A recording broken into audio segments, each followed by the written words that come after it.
Sámúẹ́lì kínní orí 29 láti ẹsẹ̀ 1 títí dé ẹsẹ̀ 11.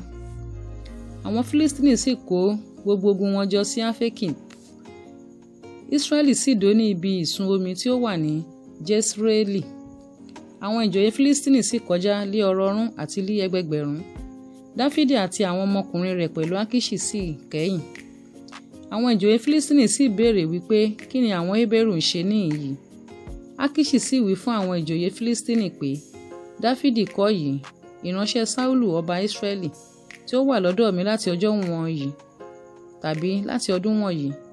Èmi kò tí ì rí ìṣìṣe kan lé ọwọ́ rẹ̀ láti ọjọ́ tí ó ti dé ọ̀dọ̀ mi títí di òní yìí. Àwọn ìjòyè Fílístínì sì bínú sí i.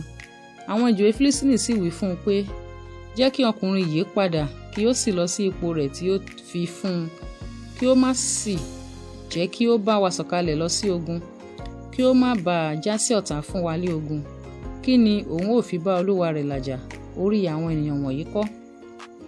Ṣé èyí ni Dáfídì tí wọ́n torí rẹ̀ gbèrin ara wọn nínú ijó wípé Sáúlù pa ẹgbẹgbẹ̀rún rẹ̀, Dáfídì sì pa ẹgbẹgbàrún tirẹ̀? Akiṣi sì pè Dáfídì ó sì wí fún un pé bí Olúwa ti ń bẹ láàyè, ìwọ ò jẹ́ olóòótọ́ àti ẹni ìwà rere lójú mi ní àlọ rẹ àti àbọ̀ rẹ pẹ̀lú mi lé ogun, nítorí pé èmi kò tí ì rí búburú kan lọ́wọ́ rẹ láti ọjọ́ tí ìwọ ti tọ̀ mí wá títí ó fi di òní yìí. Ṣùgbọ́n lójú àwọn ìjòyè ìwọ kò ṣe ẹni tí ó tọ́.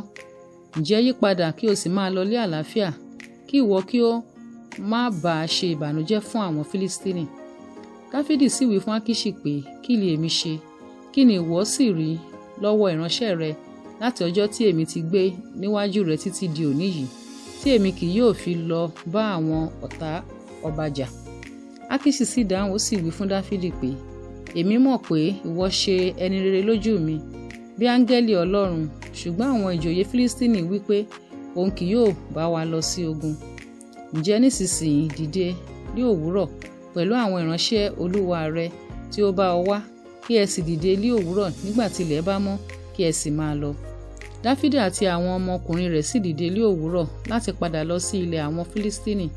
Àwọn Fílístínì sì gòkè lọ sí Jesreeli.